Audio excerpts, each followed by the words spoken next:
Mon genou. Mon genou droit. Mon genou droit me fait mal à l'endroit de la rotule. C'est bizarre. J'ai la sensation qu'il ne s'agit pas d'une douleur passagère. Qu'il s'agit d'une douleur qui va s'amplifier. Pas sur des jours, mais sur des années. Une douleur qui va devenir une gêne. Une gêne qui va devenir une complication. Une complication qui va devenir un handicap.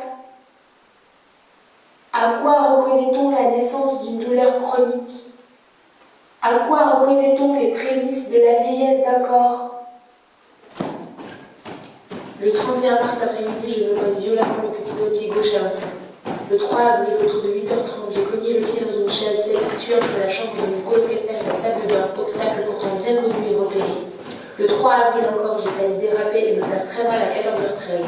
Le 6 avril à 11h05, je rate une marche, je donne un coup de pied dans la contre-marche suivante, me rattrape comme je peux, endolorisant mon orteil gauche pour plusieurs jours. J'aimerais bien savoir ce qui se passe dans ce putain de GPS. Dérèglement dans l'évaluation des distances, je répète, dérèglement dans l'évaluation des distances. Y a-t-il un pilote dans l'avion? Je répète, y a-t-il un pilote dans l'avion? Il faut peut-être que je prenne rendez-vous chez l'ophtalmo. Mes seins, hier lourds et douloureux, me font moins mal. L'huile de nacre a dû faire son effet. Ma mère appliquait soigneusement de cette huile onctueuse et pénétrante sur sa poitrine avant d'aller se coucher. Au moment d'aller dormir, quand je venais l'embrasser, j'ai le souvenir que sa gorge poisseuse émettait cette odeur âcre si reconnaissable. Tu as bien dormi? Souvent on pose cette question sans vraiment attendre sa réponse. Un peu comme le « ça va ». On écoute rarement la réponse et pourtant cela paraît crucial de poser la question quand on considère qu'on dort la moitié de sa vie. Moi personnellement, je fais rarement un effort pour élaborer une réponse correcte. Je passe rapidement sur la discussion en répondant à un « oui, ça va », timide. En plus, je me souviens rarement de mes rêves. C'est dire si c'est intéressant. Il pleut dans ma tête. Impression que le sang a été remplacé par de l'eau. Je sens couler l'eau qui emprunte les circuits habituels.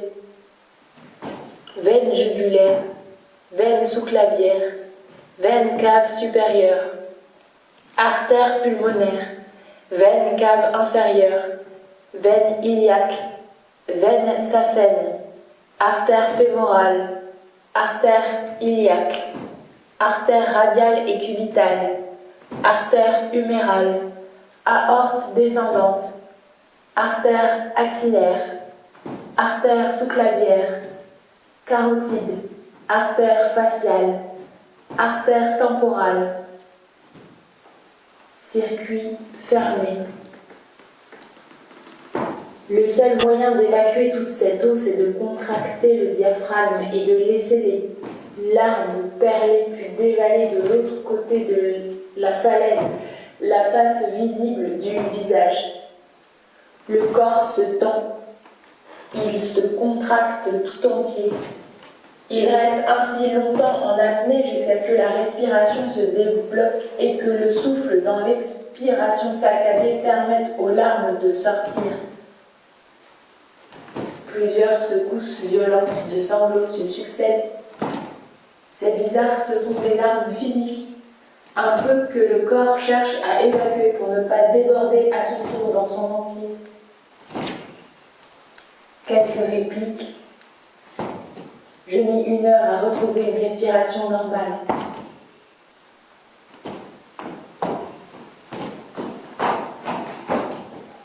J'ai récidivé avec le maquillage aujourd'hui. Juste un trait noir sous l'œil et sur l'œil. Pourquoi certains jours se maquiller? Et pourquoi certains jours renoncer à cet acte de sophistication? Est-ce parce que l'image que me renvoie le miroir est si désespérante que l'on capitule? On pense peut-être que le trait noir du col va nous trahir et qu'il ne sera qu'un révélateur de ce que nous essayons au contraire de cacher, un signe de fatigue, de stress ou d'inquiétude. Il y a des jours donc où on assume d'avoir mauvaise mine, oui, et on décide alors que l'on est bien naturel. Ruse de l'esprit sur le corps.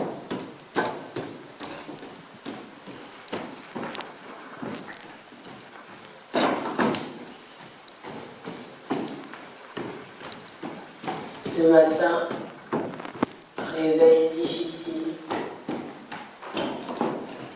6 heures de sommeil. En ce moment, cela ne suffit plus. Il est très difficile ce matin de fixer une idée dans ce cerveau encore tout imbibé de formules. Le fond des orbites fait mal. Pause. Je ferme les yeux quelques instants. Le corps se traîne. Actionner un membre demande un effort de concentration de tous les instants. Tiraillement, 2 points, manifestation de mécontentement. Un état qui ne trouve sa raison de vivre que dans le soupir, le relâchement, le pied qui traîne accompagné de la sempiternelle phrase livrée dans une expiration. Je suis fatiguée.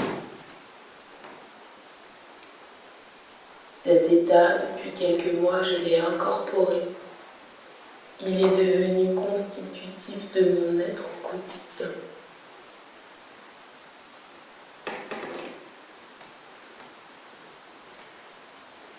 Je rêve que l'on me porte, que l'on me transporte dans une couverture bien chaude, qu'on me berce en parcourant mon visage avec une caresse.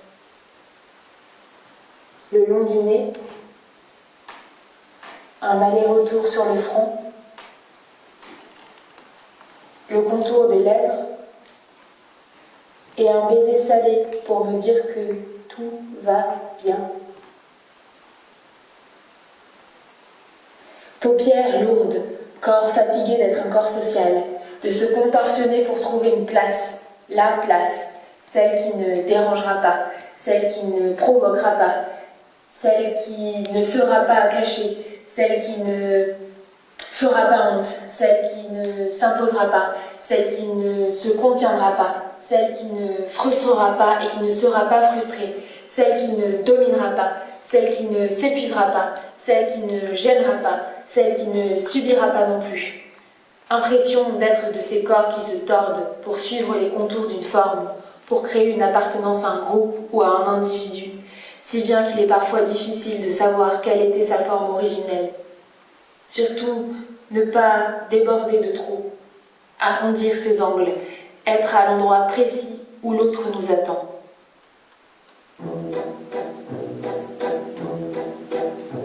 Et puis, monsieur, madame, mademoiselle. Et puis, monsieur, madame, mademoiselle. Et puis, monsieur, madame, mademoiselle. Et puis, monsieur, madame, mademoiselle. Sachez qu'en ce moment, je suis bien fatigué. J'en ai marre, j'en ai marre, j'en ai marre, j'en ai marre. Je voudrais bien me reposer.